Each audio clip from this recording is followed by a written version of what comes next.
I got one word and one word only. Damn.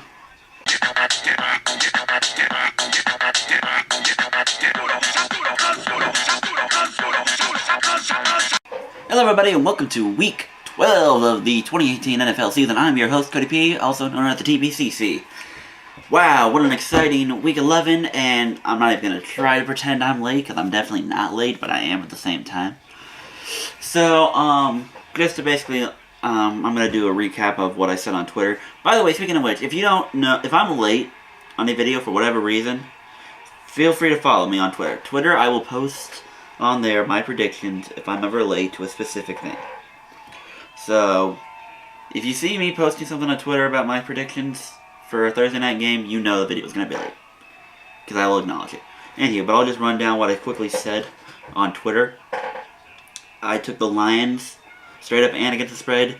I was leaning toward them anyway, coming into the week after that Monday night game. But then with the Trubisky news, that only quote-unquote confirmed it. Guess I was wrong. Oh well. Lions are bad. Lions are very bad. Second one, I took the Cowboys, but I took it in a low-scoring game, and I figured Washington would still cover because I thought Colt McCoy was a decent QB. And I took it at the 7 spread. The Cowboys won by 8. Henceforth, the spread doesn't matter.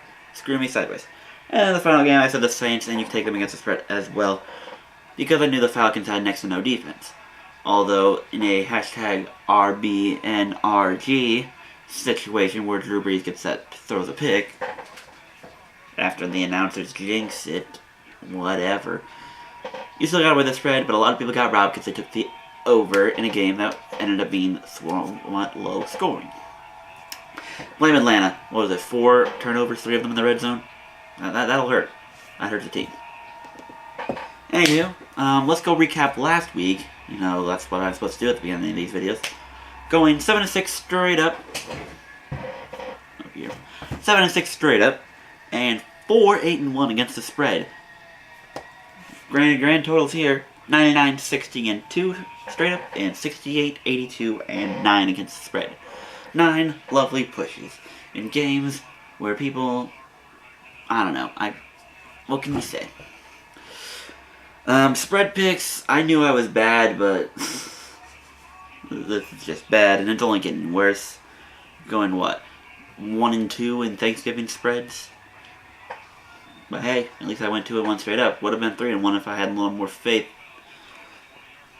in Chicago, but, you know, oh well. And ignore the background noises, I'm playing Civil War. Not the movie, R.I.P. Stanley, you're a legend, but not the actual Civil War. For those who don't know what that is, it's, the bowl game, well, not a bowl game, but the 2 Oregon colleges facing off. Because I'm an Oregonian and live less than 5 miles away from the stadium, actually, where this game is being played. So, that's why also I'm staying home and not going Black Friday shopping. Screw that, I'm not even going to deal with this traffic. I refuse. I ain't going to even, no. Just no. Anywho, I want to get this done quick because I've wasted your time waiting for me because I'm lazy and you guys are all devastated. So I'm coming to you right now, even with this funky hair. I'm leaving it up on purpose because I know it looks funny, so deal with it. On to the games!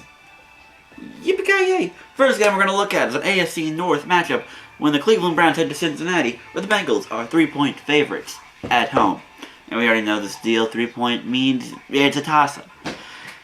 And, oi, the Bengals have a bad defense. They let Lamar Jackson and Gus Edwards, 2 guys no one really knows or probably cares about, to be honest, run all over them down in Baltimore for Baltimore's 3-point win over Cincinnati.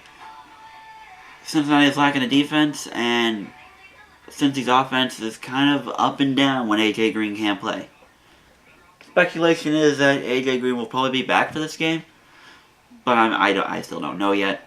And also, that's why I wait to do these videos, so that way I can gather information on who's in and who's out.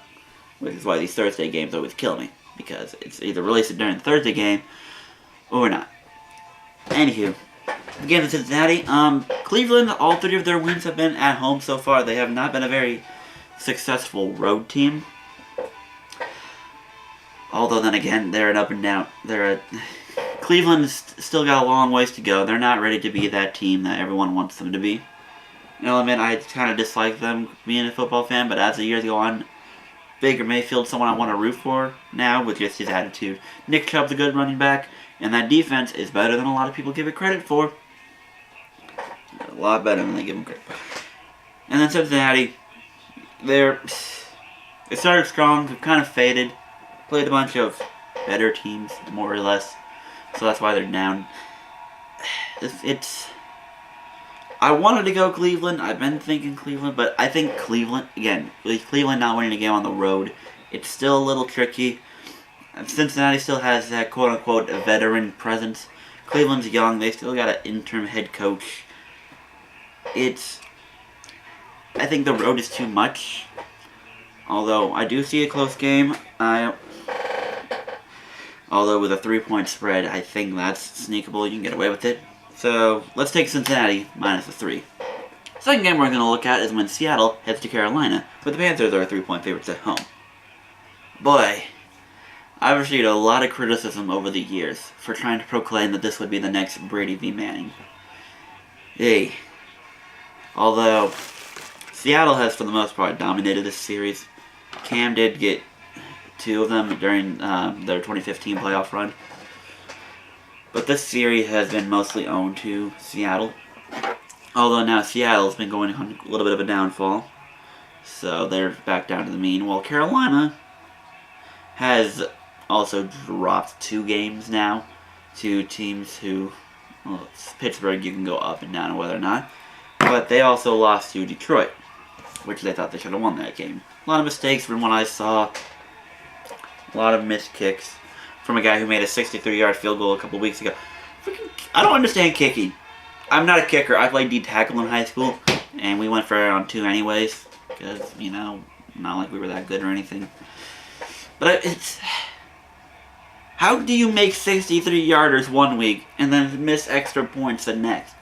I don't understand. Whatever. If someone care to explain the dynamics of kicking to me, feel free to. But, yeah, again, I got a lot of flack for it, and I'm still more or less, even though both these teams will more than likely finish second in the division again anyway, so we will see them again next year going against each other. But either way, what can you do? Carolina, I do think they have the better team. I think Russell Wilson's a better quarterback.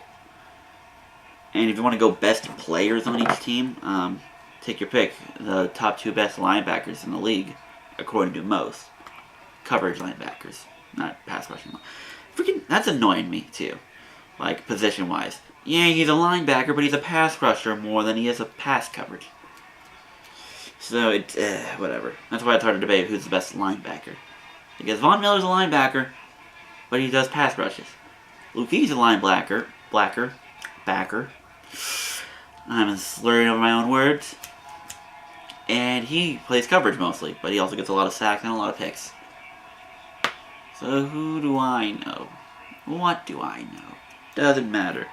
Carolina's at home. They got a lot on the line right now, and Atlanta, even though they keep shooting themselves in the foot, is still right behind them.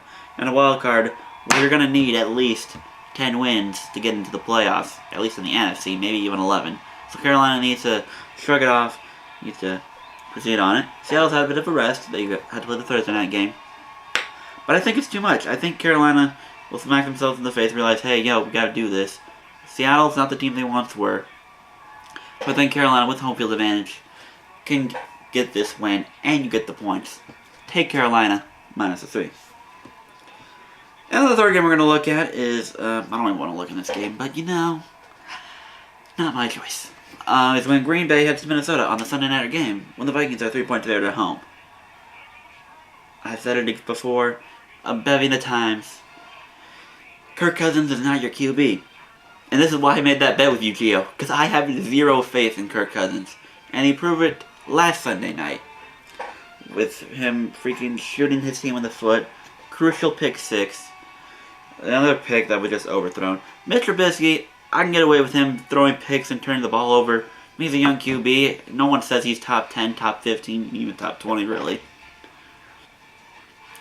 But, you know, you both have defenses. You just play conservatively and let your defenses do the work. And you both have running backs. Hell, even Gio's like, yo, Dalvin Cook, Latavius Murray, yada yada. Even though Jordan Howard and Tariq Cohen are both better. I'm sorry. Prove me otherwise. The Vikings should win this game. The Vikings are a better team. But freaking Kirk Cousins will throw this game away. I have no faith in him. I have zero faith. The Vikings fail. I mean, okay, you can't directly blame Kirk Cousins for why the Vikings are, 5-4-1. But Case Keenum, freaking, he was doing whatever, and they went on to go 13-3. Bradford started 2 games and won both of them.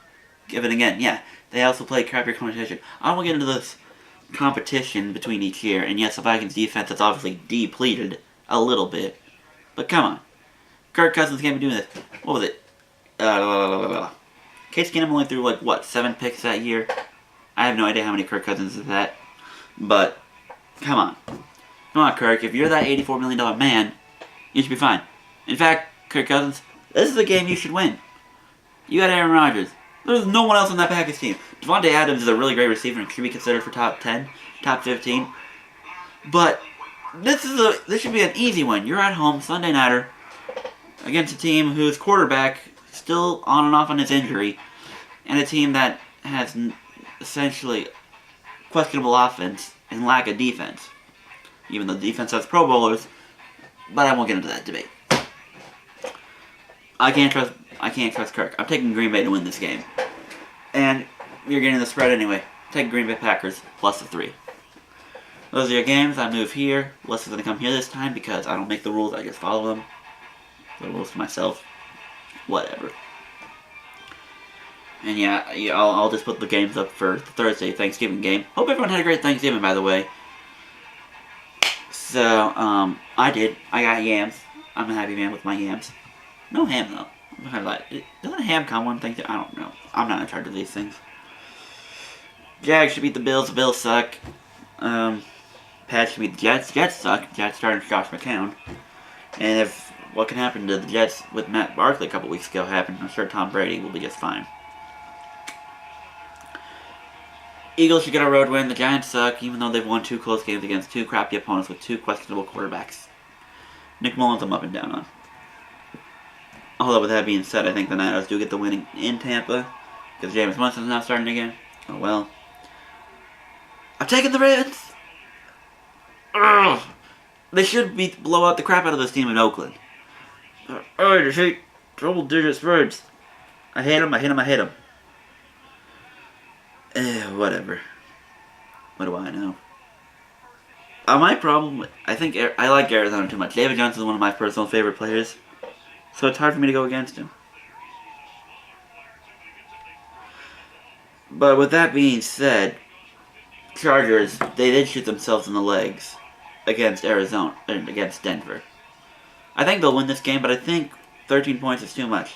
And Arizona is a better team. I keep trying to sell myself.